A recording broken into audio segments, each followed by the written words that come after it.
Seguimos en Código Político. Bárbaro no te deja respirar. El tipo una idea atrás de otra. Hay que escucharlo y al que no le gusta hay que rebatirlo si hay argumentos.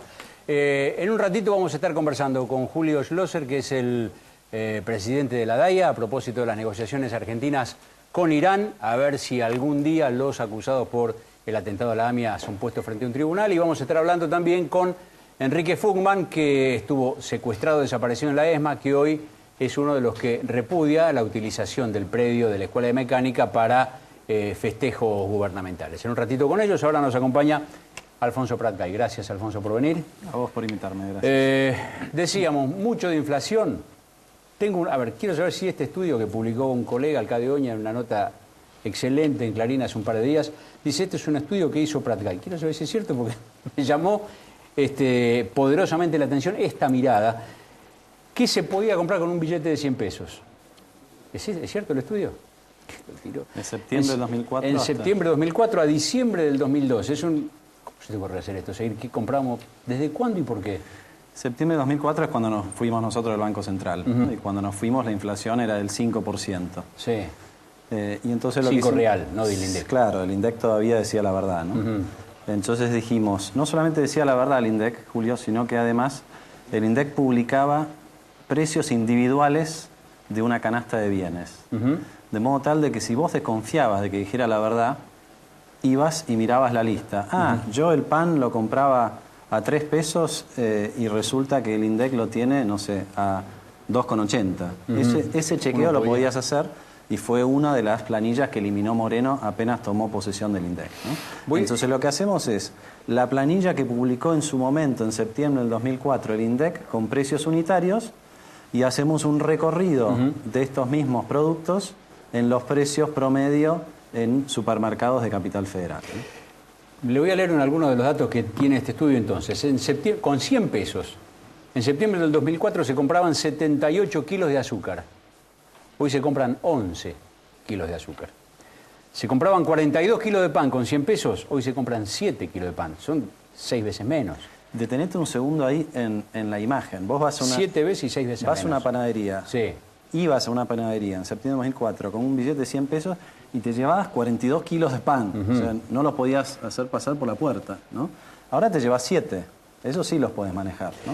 16... ¿Qué pasó? Se licuó el billete de 100. Claro, el billete de 100. Sí. Porque, ojo, los ingresos crecieron, no es que los ingresos son los mismos. Después te voy a preguntar cuánto crecieron en este periodo el ingreso promedio del trabajador en blanco, por lo menos. 16 kilos de asado con 100 pesos en septiembre del 2004, 3 kilos de asado hoy, o sea, 5 veces menos.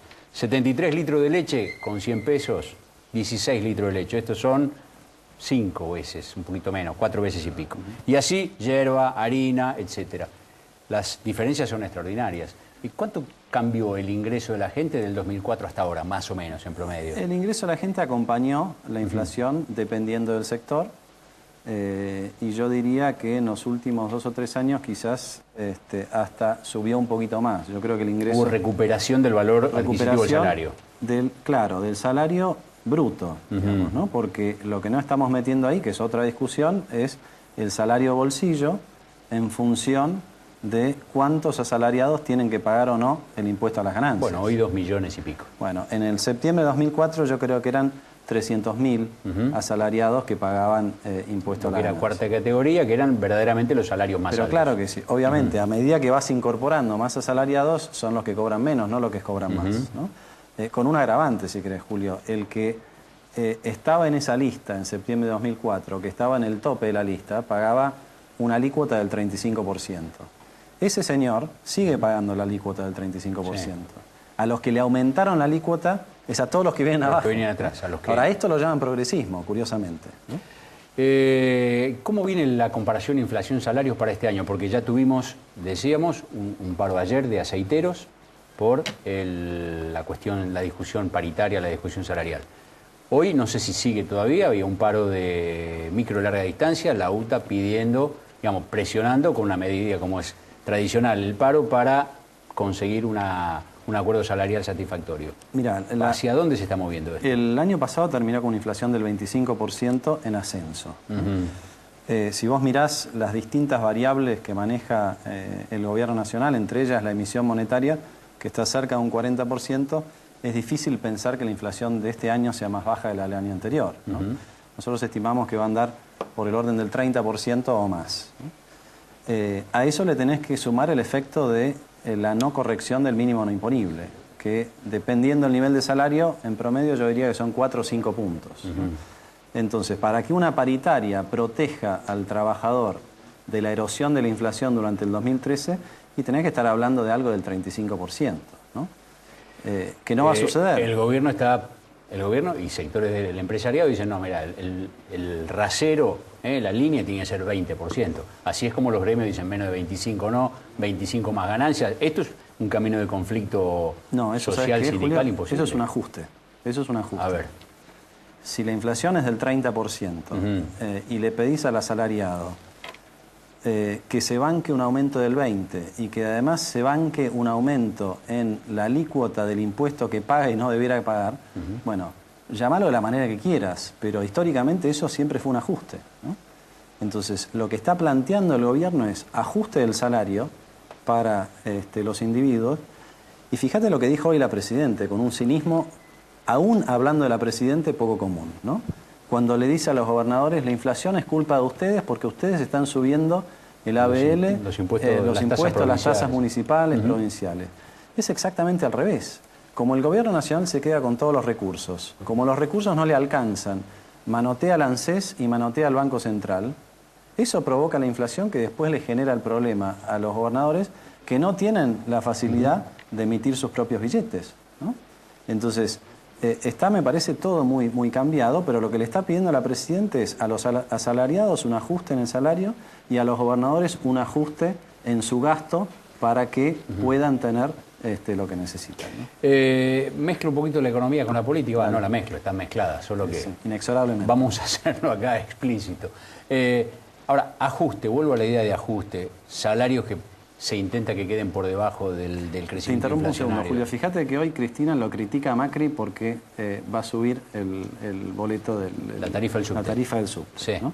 Yo también lo critico a Macri porque Macri fue a la legislatura en la última jornada del año y dijo necesito aumentar estos impuestos para no aumentar la tarifa del subte. Y ahora resulta que aumenta los impuestos y aumenta la tarifa del subte. O sea, Macri es criticable por esta cuestión. Pero Cristina no lo puede criticar una semana después de que anunció aumentos en trenes y transporte suburbano y metropolitano de Buenos Aires. Sí, peajes en aumento del 40, sí. 50%. Ahora resulta que ese aumento es de los colores y del amor, como dijo ella ayer, y el de Macri es un mal aumento, ¿no?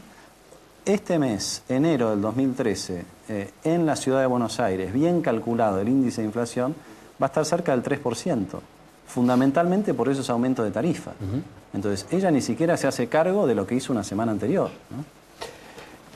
Vuelvo a la idea, toda esta idea del ajuste, aumento de tarifas, una docena de anuncios de aumento de tarifas e impuestos y cosas que hemos recibido los ciudadanos en final del 2012, principio del 2013, se ponen en escena, se aplican cuando estamos en la entrada de un año electoral. Normalmente la política, ¿qué hace? Se reserva el ajuste para los años, como algunos dicen, los años impares, para los años pares, y en los impares, que es cuando se vota, cada 2 o 4 años, ahí se hace política de distribución, no de ajuste. Acá la ecuación parece estar invertida. Y lo que pasa ¿hacia dónde lleva? Cuando te quedas sin nafta, te quedas sin nafta. No podés calcular si es justo entre medio de 2 estaciones de servicio. Me parece que esto es lo que le pasó al modelo, ¿no? Es un modelo que el año pasado prácticamente no generó crecimiento, no generó nuevos puestos de trabajo.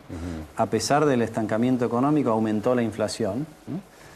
Y fíjate lo que está pasando, Julio. Llega un punto donde esta fantasía de precios totalmente desarbitrados o desequilibrados, en algún momento hay que pagarla, ¿no? La otra fantasía es la del tipo de cambio, por supuesto, ¿no? Otra de las novedades de estos días, en un marco de expectativas de inflación cada vez mayores, gatilladas por el propio gobierno, bueno, el tipo de cambio paralelo se está disparando, se está escapando cada vez más. Hoy el dólar paralelo, según cuentan, cerró a 7,25, tocó 7,30 en algún momento, apretado también por la gente que se quiere ir de vacaciones, claro, que quiere ir, qué sé yo, a Uruguay, Brasil, Estados Unidos, donde la porción de argentinos que se van de vacaciones presiona sobre esto y el valor es el valor. A ver, un caso, si se quiere, un ejemplo. El Burrito Martínez, que viene a jugar de Corinthians de Brasil a Boca. ¿Qué es lo que hizo hoy que no arreglaran el contrato? Que no se pusieron de acuerdo en cuántos pesos vale cada dólar de ese contrato. Exactamente. Algo parecido había pedido Riquelme. Esto ya no es solamente las grandes transacciones comerciales. En lo cotidiano no hay un valor del dólar en la Argentina de referencia. Bueno, claro, no sabés bien cuál es. Lo mismo pasa con las transacciones inmobiliarias. Lo mismo pasa con cualquier número que quieras mirar de la economía, ¿no? A Cristina le gusta decir, tenemos el salario en dólares más alto de la región. Bueno, que me diga cuál es el tipo de cambio. Si el tipo de cambio es 4,95 puede ser. Claro. Si el tipo de cambio es 7,25 ya no estoy tan seguro, ¿no? Nos dicen la deuda respecto del PBI es la más baja de la historia. Y yo no sé, si el tipo de cambio es 7, ya no estoy tan seguro que la deuda sea 38% del PBI, ¿no? Entonces, estas son las distorsiones y fíjate con un agregado más. El mercado paralelo, hay que decirlo, es paralelo, es ilegal, es cada vez más pequeño, pero este gobierno logra que un mercado que es cada vez más pequeño termine siendo la referencia de otros precios. Porque como bien dijiste vos, el tipo que se quiere ir de vacaciones y la FIP le rebotó 300 veces, sobre todo pasó mucho en Brasil. La FIP no te estaba permitiendo comprar los reales. No tiene más remedio porque ya tiene todo pagado, quiere llevarse algo de efectivo.